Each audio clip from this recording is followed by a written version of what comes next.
हाँ तो बच्चों, इस वीडियो में हम 12वीं क्लास में चैप्टर 10 वेक्टर अलजेब्रा में विविध प्रश्नावली 10 को शुरू करते हैं।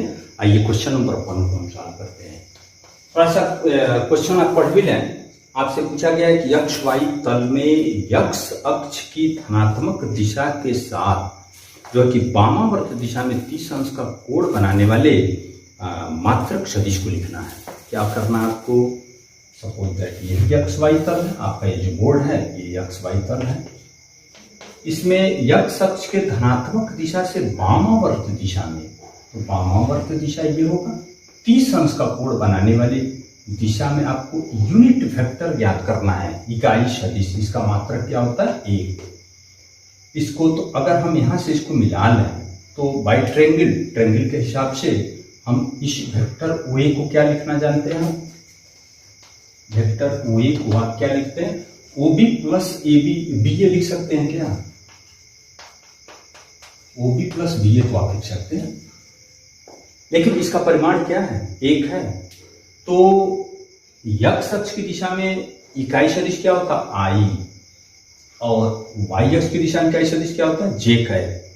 तो अगर हम OB का लंबाई निकाल लें और BA की लंबाई निकाल लें तो इसमें I और इसमें J लगाकर इसको सदिश के रूप में लिख सकते हैं।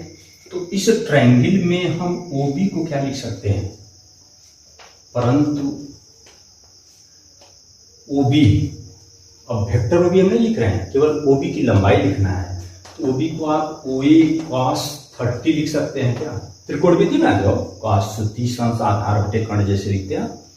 तो OA क्या है? OA की लंबाई तो 1 है, OA की लंबाई 1 है, तो 1 cos 30 कितना होगा? √3/2। तो ये मान कितना होगा? √3/2। ऐसे ही अगर हम BA लंबाई BA की बात करते हैं, BA को क्या लिख सकते हैं? OA sin 30। OA की लंबाई क्या है? 1 और sin 30 अंश 1/2 तो 1/2। तो इस तरह से अगर हम वेक्टर OB लिखें, अतः OA यहां से आ जाइए, OA बराबर OB प्लस BA तो लिख ही सकते हैं। तो OB क्या होगा? अब एक्स अक्ष की दिशा में इकाई सदिश क्या है? I का √3/2 I का लिख सकते हैं। BA वाई अक्ष की दिशा में यूनिट वेक्टर J, तो BA का परिमाण कितना है? 1/2 J लिख सकते हैं। ओके, एकदम सिंपल क्वेश्चन है। आप इसको वीडियो रोकिए और एक बार थोड़ा सा ध्यान से देखो, नोट कर लो। क्वेश्चन नंबर 2 में क्या बोल रहा है? 2 पॉइंट ऐसे P और Q दिए गए हैं जिसको मिलाने वाली रेखा का सदिश घटक और इसका अदिश घटक और इसका परिमाण ज्ञात करना है। तो आप इसके पहले हमको लगता है 10.1 और 2 में ही पढ़ चुके हैं। वेक्टर PQ अगर निकालना हो तो आप क्या लिखते हैं? Q का स्थिति सदिश माइनस P का स्थिति सदिश, PQ को ऐसे लिखते हैं। और Q का स्थिति सदिश लिखना है तो ये अदिश घटक ही दिए गए, इसमें IJ के लगा के लिख सकते हैं। x2i plus y2j z2k minus OP लिखना है x1i y1j z1k। आप इसको घटा सकते हैं, कोष्टक खोलते हैं, सब निगेटिव होगा। I इसमें कॉमन लेकर x2 minus x1 i cap y2 minus y1 j cap z2 minus z1 k cap. तो यहाँ क्या आएगा? अब सीधे आंसर लिखना आपको। इस वेक्टर PQ का अदिश घटक क्या होगा? x2 minus x1 y2 minus y1 z2 minus z1, और परिमाण क्या होगा इसका? इनका वर्गों का योग, x2 माइनस x1 का whole square, y2 minus y1 का whole square, z2 minus z1 का होल स्क्वायर। बस ये हो गया आपका। अदिश घटक बताना था और परिमाण बताना था। बच्चों इसको नोट कीजिए। अब क्वेश्चन नंबर 3, थोड़ा सा क्वेश्चन को पढ़ेंगे आप। एक प्रश्न ये करा, एक लड़की पश्चिम दिशा में 4 किलोमीटर चलती है। सबसे अच्छा दिशा सूचक थोड़ा बना लें। आप किसी भी दिशा में किसी पोजीशन में बैठे हैं, आप ऐसा दिशा बनाते हो हमेशा इसको उत्तर, दक्षिण इसको आप बनाते हैं पूरब और इसको बनाते हैं पश्चिम। मान लो यहाँ ओरिजिन से एक लड़की चली किस इधर पश्चिम की ओर 4 किलोमीटर, सपोज दैट ये पॉइंट ए पर आ चुकी, ये 4 किलोमीटर है, ध्यान दीजिएगा। उसके बाद क्या बोला, उसके पश्चात वो उत्तर से, थोड़ा सा देखिएगा इस क्वेश्चन में थोड़ा सा मिस्टेक है, उत्तर से 30 अंश जैसे आपके बुक में दिया पश्चिम की ओर, वो पूरब की ओर है। आप थोड़ा सा बुक में देख लेंगे, हिंदी वाले बुक में थोड़ा सा मिस्टेक है, आप इंग्लिश वर्जन वाली बुक देखें तो उसमें पूरब ही दिया हुआ है। तो यहाँ से क्या बोल रहा है, 30 अंश पूरब में 3 किलोमीटर चलती है। तो जैसे यहाँ से पूरब तो ये है, यहाँ से पूरब की ओर 30 अंश, तो ये 30 अंश होगा। पूरब की ओर 30 अंश कितना किलोमीटर चली, 3 किलोमीटर, ये 3 किलोमीटर की दूरी है। सपोज दैट पॉइंट बी पर आ चुकी, तो आपको बताना है कि प्रस्थान बिंदु ओ है, ओ से उस लड़की का विस्थापन ज्ञात करना है। बच्चों यहाँ से इसका विस्थापन ओ बी को ज्ञात करना है। 2 उपाय ध्यान दीजिए, ओ बी हमें ज्ञात करना है, हम vector O A plus A B भी ज्ञात कर सकते हैं, या फिर यहाँ से एक हम लंब खींच लें, इसका नाम कुछ भी लिख लो, ओ सी भी लिख सकते हैं। तो हमें क्या चाहिए, ओ बी चाहिए। तो इस ओ बी को ज्ञात करने के लिए हम लिख सकते हैं ओ ए प्लस ए बी। ध्यान दीजिएगा, हम ओ बी ज्ञात करना चाहते हैं ट्रायंगल नियम से, ओ बी को क्या लिख सकते हो, O A plus A B, O A plus A B. ठीक, तो ओ ए तो ठीक है, ओ ए अगर हम इसको x अक्ष मानते हो, इसको y अक्ष मानते हो, तो इसको हम ओ ए इस दिशा में आ रहे हैं, ओ ए वेक्टर ओ ए लिखना है तो -4i लिख सकते हैं आप, उसमें कोई डाउट नहीं है।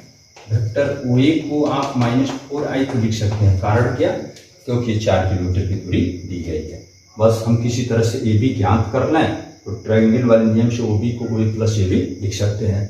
तो ए बी मिलेगा कैसे, ए बी को फिर ट्रायंगल नियम से आप लिख सकते हो क्या, ए सी प्लस सी बी, ए सी प्लस सी भी लिख सकते हैं। ए सी क्या, x अक्ष के पॉजिटिव दिशा में है, तो ए सी का मान होगा क्या, देखो इसको कई तरह से हम इसे निकाल सकते हैं। जैसे 30 अंश है, ये क्या होगा 60 अंश। आप ट्रिग्नोमेट्री में आकर ये दूरी 3 किलोमीटर है, तो इसमें cos 60 लेकर भी निकाल सकते हो, या फिर वेक्टर में पढ़ रहे हैं, वेक्टर वाले भी मेथड से निकालेंगे। जैसे ये ऐसे कुछ दिया हो, ये 30 है, 3 है, तो ये 3 इधर वाला मान क्या होगा, 3 sin 30 होगा, और इधर वाला घटक क्या होगा, 3 cos 30 ये होगा। ऐसे भी लिख सकते हैं आप, तो यहीं से कर लेते हैं। या फिर ऐसे दिक्कत है तो आप ट्रिग्नोमेट्री में आके इसको सॉल्व कर रहे, 30 डिग्री ये 60 होगा, तो यहाँ से ये मान 3 है, तो साइन थीटा एक बार cos थीटा लेकर मान निकाल सकते हैं। तो यहाँ सीधे हम ऐसे लिख लेते हैं, स्पष्ट है कि AC क्या होगा, या AC का मान क्या होगा, देखो AC की लंबाई क्या होगा, AB sin 30, और CB क्या होगा, ओके, CB क्या होगा, AC cos 30, AB cos 30, AB cos 30। तो sin 30 अंश का मान क्या होगा, 1/2, और AB कितना है 3, तो ये मान होगा 3/2, और इसका मान √3/2 होगा, ये भी 3 √3/2। तो अब वेक्टर AC और CB की बात करते हैं अगर, इसलिए हम लिख सकते हैं यहाँ वेक्टर AB इक्वल क्या लिखोगे, इस फिगर में आप ट्रिग्नोमेट्री के उसके वेक्टर त्रिभुज के नियम से AB को क्या लिख सकते हो, AC प्लस CB लिखेंगे, वेक्टर AC प्लस CB। अब AC A से C की ओर धनात्मक x अक्ष की दिशा में है, तो AC का मान ये है, तो 3/2i लिखोगे, और CB y अक्ष के दिशा में है, तो इसी दिशा में इकाई सदिश क्या है, j, तो 3√3/2j। अतः हमें क्या चाहिए, वेक्टर OB, यहाँ वेक्टर OB लिख रहे हैं OA प्लस AB। OA कितना है अभी निकाले हैं, OA -4i प्लस AB क्या है 3/2i प्लस 3√3/2j। तो इसको आप एक में मिला लो तो चौको 8 माइनस 8 धन 5, सॉरी 4 दूनी 8 धन 3 तो माइनस 5/2 i प्लस 3√3/2g। तो ऐसे ये प्रस्थान बिंदु से विस्थापन वो भी ये मान होगा। इसको थोड़ा सा वीडियो रोकिए, फिर दोबारा देख के इसको नोट करना है। अब क्वेश्चन नंबर 4 देखिए, ऐसे दिया है कि वेक्टर ए equal vector B plus vector c. तब आपको बताना है कि क्या mod a equal mod B plus mod c ये सत्य होगा। अपने उत्तर का औचित्य भी बताना है। तो देखते हैं, जैसे हम इसमें क्या करते हैं, दोनों पक्षों का वर्ग करते हैं। देखते हैं क्या आ रहा है। दोनों पक्षों का वर्ग करने पर तो वेक्टर ए का स्क्वायर इधर क्या लिखेंगे, vector B plus vector C का होल स्क्वायर। ओके, तो यहाँ क्या होगा, इसको तो किसी भी सदिश के स्क्वायर को उसके मापांक के स्क्वायर के बराबर लिखते हैं आप। इधर क्या होगा, vector b square plus vector c square plus 2b dot c. Mod a square equal, इसको फिर मॉड बी तो लिख सकते हैं, किसी भी सदिश का स्क्वायर इसके मापांक के स्क्वायर के बराबर होगा, मॉड सी स्क्वायर। यदि बी और सी के बीच का एंगल थीटा हो तो इसे क्या लिखेंगे, mod B mod C into cos theta, इतना लिख सकते हैं। अब यहाँ एक कंडीशन देखें आप, यदि कॉस थीटा इक्वल 1 अर्थात थीटा इक्वल 0, अर्थात थीटा 0 होगा तभी 1 होगा, तो क्या होगा, मॉड ए का स्क्वायर इक्वल मॉड बी का स्क्वायर मॉड सी का square plus 2 mod B into mod सी होगा। तो अर्थात यहाँ तो आप लिख सकते हो कि मॉड ए का square equal mod B plus mod सी का होल स्क्वायर, यानी दिस इंप्लाइज यहां से मिला mod a equal mod B plus mod सी होगा। क्योंकि इसका वर्ग घटाएंगे तो इधर भी वर्ग घट जाएगा। तो लेकिन ये एक विशेष शर्त पर ऐसा मिला, कब, जब थीटा इक्वल 0 हो, अर्थात दोनों सदिश क्या हो, पैरेलल हो। लेकिन अगर पैरेलल नहीं है तो यदि थीटा इज नॉट इक्वल 0 है तो ये mod A is not equal mod B plus mod सी होगा। क्यों, क्योंकि अगर ये थीटा इज नॉट इक्वल 0 तो आप देख सकते हैं ये होल स्क्वायर नहीं बनेगा। तब ये जैसा पूछा गया, तब क्या ये सत्य है, तो आप बोलेंगे कि जब mod a equal mod B plus mod c सदैव सत्य नहीं होगा, एक विशेष परिस्थिति में ही सत्य होगा, जब ए और बी परस्पर समांतर हो, अन्य स्थितियों में ये बराबर नहीं होगा। इसकी व्याख्या ऐसे किया, इसको नोट कीजिए। अब क्वेश्चन नंबर 5 में क्या बोल रहा है, आपको बताना है कि ये वेक्टर यहाँ दिया है यक्ष आई प्लस जे प्लस के, यक्ष आई प्लस जे प्लस के। ये आपको बताना है कि यक्ष के किस मान के लिए ये एक मात्रक सदिश है, इसका मापांक ये मात्रक सदिश होगा कब, इसको क्या लिख सकते हैं आप अभी, यक्ष आई यक्ष जे यक्ष के। मात्रक सदिश होने के लिए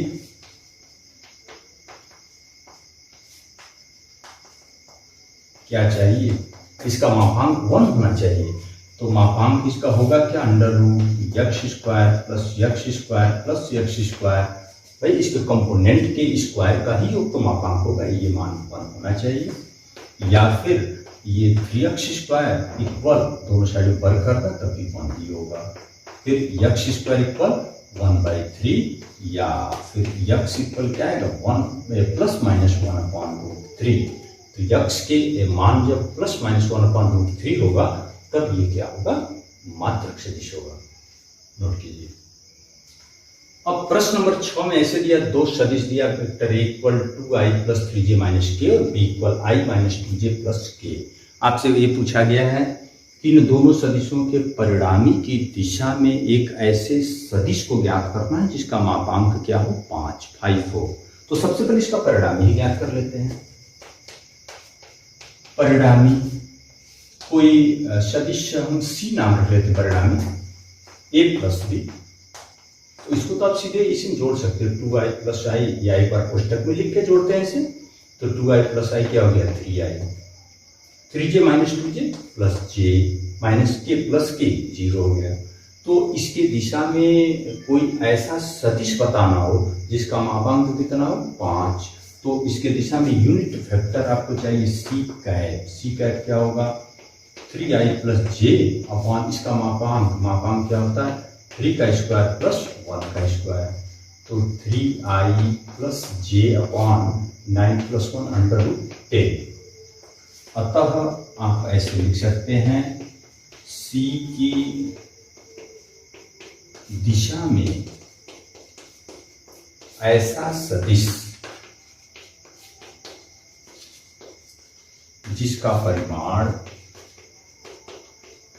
5 हो, वो कितना होगा 5 सी कैट, तो इसमें 5 3i plus J upon root 10 ऐसे ज्ञात कर सकते हैं।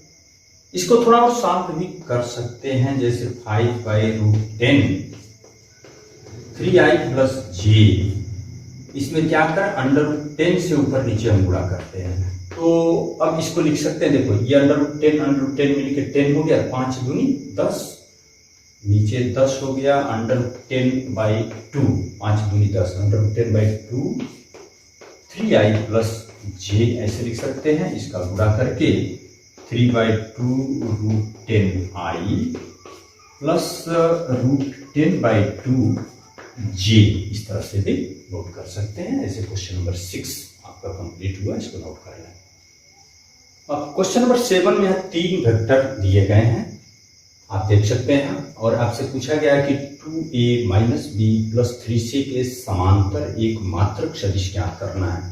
तो सबसे पहले इसको ज्ञात करते हैं और इसके मापांक से भाग देंगे तो उसके समांतर मात्रक सदिश मिल गया आपका 2 वेक्टर a क्या है i plus j plus k, minus b तो माइनस b इसको लिखो, 2i minus j plus 3k, यहाँ प्लस 3c, तो 3c means i minus 2j plus k।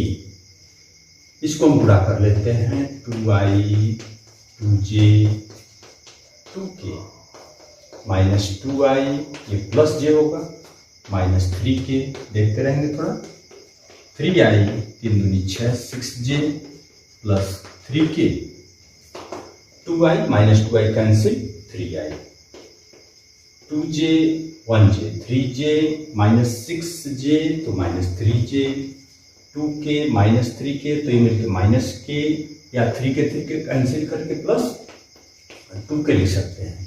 तो इसका मापांक क्या होगा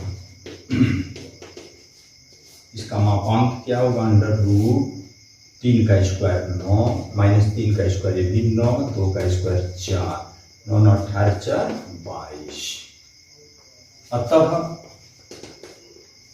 2a minus B plus 3c के समांतर मात्रक सदिश, ये अंडर रूट 22 से भाग दे लेते हैं, 3i minus 3j plus 2k upon under root 22, तो ये आंसर हो गया आपका। ऐसे क्वेश्चन नंबर 7 को नोट करें।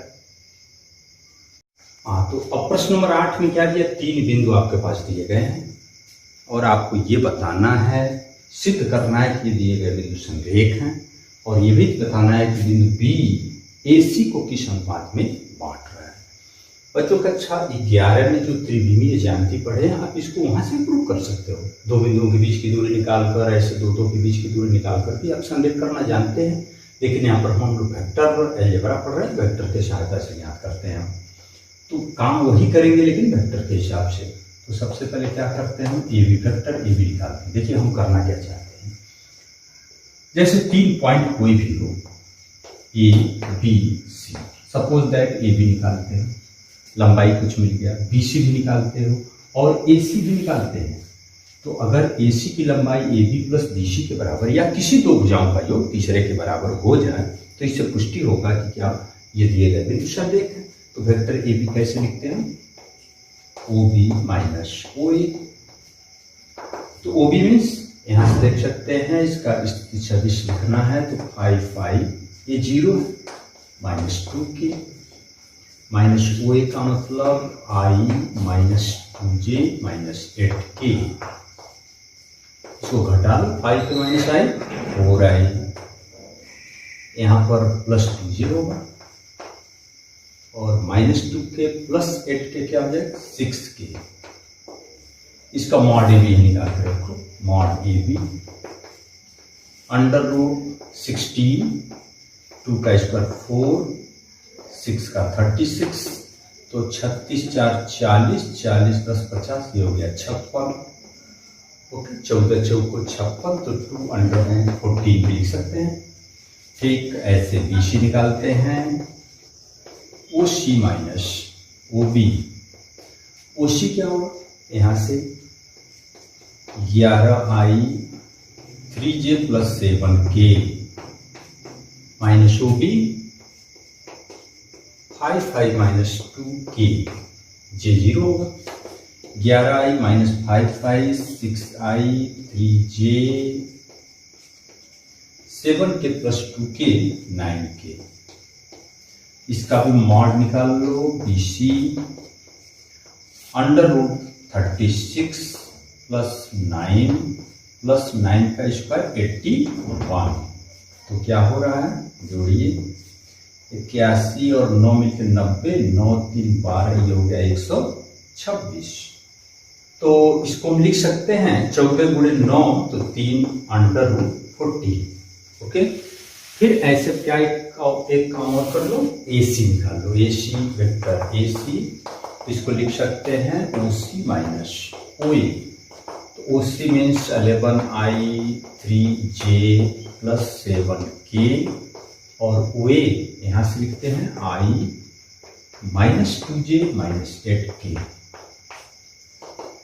तो 11 माइनस 1 हो गया 10i, 3j plus 2j 5j, 7k और प्लस 8k 8 7 15 15k। तो यहाँ से मॉड AC क्या होगा, मॉड AC ये 10 का स्क्वायर 100, 5 का स्क्वायर 25, ये हो गया 225। तो 225 25, ये 250, ये 350। तो इसको हम क्या लिख सकते हैं, √25 × 14 लिख सकते हैं क्या। 14 25 70 शून्य यहाँ से 7, 14 28 35। ये मान कितना आ गया 5√14। तो यहां से ध्यान दीजिए, स्पष्ट है कि मॉड AC देखो, ये 5√14 और ये 3 2 5 ही हो गए, दोनों का योग बराबर है। मतलब मॉड AB और प्लस ये मॉड BC, यहाँ लिख सकते हैं प्लस मॉड BC। तो इससे क्या पुष्टि हो रहा है, अतः आप लिख सकते हैं कि दिए गए बिंदु संरेख हैं।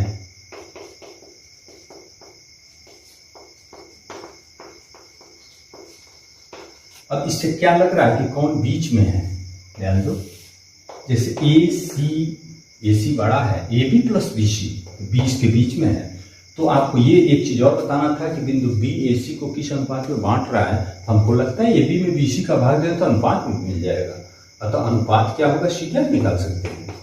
अनुपात को आप मॉड AB, याद दो मॉड AB में मॉड BC से भाग दे दें तो इसका रेशियो मिल ही जाएगा। तो AB क्या है, AB यहाँ निकाले तो 2√14 और मॉड BC क्या निकाले 3√14। तो इसका मतलब ये 2/3 हो गए। तो बिंदु B AC को किस अनुपात में बांट रहा है, 2 संबंधित के अनुपात में। तो बच्चों इस वीडियो को रोकिए और अच्छी तरह से इसको एक बार समझिए। अब प्रश्न नंबर 9 में ऐसे 2 पॉइंट दिए गए, P और Q वेक्टर, ये 2a प्लस वेक्टर B और Q है a माइनस 3b। P और Q के स्थिति सदिश दिया गया है। आपसे क्वेश्चन ये पूछा गया है कि इस PQ को एक संबंधित 2 के अनुपात में बाह्यतः विभाजित करने वाले बिंदु का स्थिति सदिश ज्ञात करना है। तो फिर R के बारे में आप क्या बोल सकते हैं, R क्वेश्चन थोड़ा सा पढ़ लेंगे। तो इसका फार्मूला क्या जानते हो, यम इंटू ये जो यम संबंधी का अनुपात है, सीधे सीधे फार्मूला आपको पता है। ये OR अगर ज्ञात करना है तो M into OQ plus minus करना हो क्योंकि बाह्य विभाजन है, n into OP upon m minus m, ये फार्मूला आपका है। तो m क्या है 1 और OQ ये a minus 3b minus n 2 और OP ये आपका है 2a plus b upon m minus m 1 minus 2, a minus 3b ये minus 4a minus 2b upon minus 1। तो a minus 3a a minus 4a minus 3a minus 3b minus 2b minus 5b upon minus 1। तो क्या होगा 3a plus 5b। तो ये क्या मिला P Q को एक संबंधित 2 के अनुपात में बाह्यतः विभाजित करने वाले बिंदु का स्थिति सदिश यहां से ज्ञात किए। इसी प्रश्न में एक चीज और सिद्ध करना है कि ये बिंदु P R Q को, ये जो R मिला इसका मध्य बिंदु है P। तो देखते हैं हम R Q का मध्य बिंदु निकालते हैं। R Q का मध्य बिंदु अगर ज्ञात करना हो तो फार्मूला आप जानते हैं कि मतलब OR प्लस OQ बाई 2। तो OR क्या है, OR ये है 3a प्लस 5b और OQ क्या है यहाँ पर है a minus 3b by 2, 3a plus है 4a, 5b माइनस 3b तो प्लस 2b बाई 2। तो यहाँ से क्या होगा 2a प्लस b। तो क्या है p है क्या 2a प्लस b, इससे सिद्ध हो गया। अतः लास्ट में आप लिख देंगे कि अतः R और Q का मध्य बिंदु क्या है P। तो ये क्वेश्चन आपका क्वेश्चन नंबर 9 से कंप्लीट हुआ, इसको नोट कीजिए। प्रश्न नंबर 10 में ऐसे दिया है, यहाँ 2 वेक्टर दिए गए हैं, ये किसी समांतर चतुर्भुज के संलग्न भुजाएं हैं। इसके विकर्ण की दिशा में आपको मात्रक सदिश ज्ञात करना है और उस समांतर चतुर्भुज का क्षेत्रफल भी ज्ञात करना है। देखिए फिगर के माध्यम से इसको पहले समझा। जैसे ये वेक्टर A हो और ये वेक्टर B, तो इसका विकर्ण ये होगा। विकर्ण तो आपका त्रिभुज के योगफल वाले नियम से a प्लस b होगा। तो a प्लस b विकर्ण की दिशा में आपको मात्रक सदिश ज्ञात करना है। तो सबसे पहले हम विकर्ण को ज्ञात कर लेते हैं। विकर्ण को आप लिख सकते हो a प्लस b, इसका नाम रख लो वेक्टर a और इसका नाम रख लेते हैं वेक्टर b। इसको जोड़ो 2i minus 4j plus 5k plus i minus 2j minus 3k। तो 2i plus i 3i minus 4j minus 2j minus 6j 5k minus 3k plus 2k। अगर इसका मॉड हम निकाल लेते हैं a प्लस b, तो क्या होगा अंडर रूट ये हो गया 9 माइनस 6 का स्क्वायर 36, 2 का स्क्वायर 4, ये 40 प्लस 9 49 तो 7 हो गया। अतः आप लिख सकते हैं अतः विकर्ण की अनुदिश मात्रक सदिश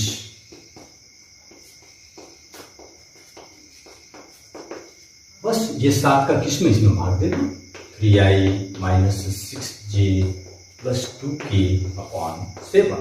तो एक पार्ट तो हो गया इसका।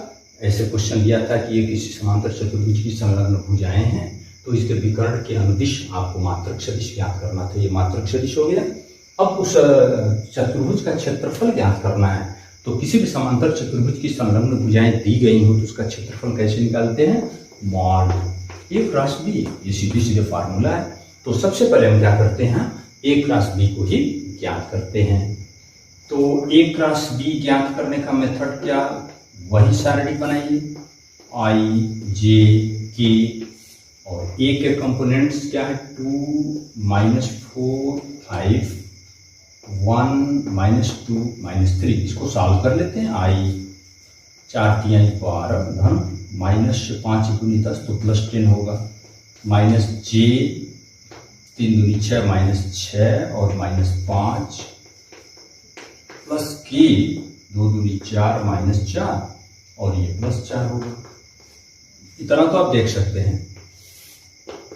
तो क्या मिल रहा 12 10 22 22i, 6 5 11 माइनस 11 धन 11 जे ये प्लस ये 0 हो गया, प्लस 0 के छोड़ दीजिए आप। तो इसका मापांक निकाल मॉड एक राशि क्या होगा बराबर होगा अंडर रूट इनके वर्गों का योग 22 का वर्ग धन 11 का वर्ग। तो इसका वर्ग कर लो अंडर रूट 22 का वर्ग क्या होगा 22 दूनी 44 को 4 हासिल 4 22 दूनी 44 4 48 484 प्लस 11 का होगा 121। तो इसको जोड़ लेते हैं, देखिए कितना हो रहा है अंडर रूट 4 1 5 8 2 10 और 4 1 5 1 605। तो इसको तो हमको लगता है कि लिख सकते हैं आप 121 गुणे 5 है क्या 5 1 कम 5 5 गुणे 10 को 0 तो ओके 11 अंडर रूट 5। अतः लास्ट में आप लिख सकते हैं अतः समांतर चतुर्भुज का क्षेत्रफल। अब आंसर यही लिख लेंगे यही मॉड एक राशि बी जो होता है वही होगा, तो समांतर चतुर्भुज का क्षेत्रफल इक्वल 11 अंडर रूट 5। तो बच्चों इस वीडियो में हम विविध प्रश्नावली 10 के क्वेश्चन नंबर 1 से 10 तक का क्वेश्चन सॉल्व किए, इसको आप अच्छी तरह से देख लें, नोट कर लें।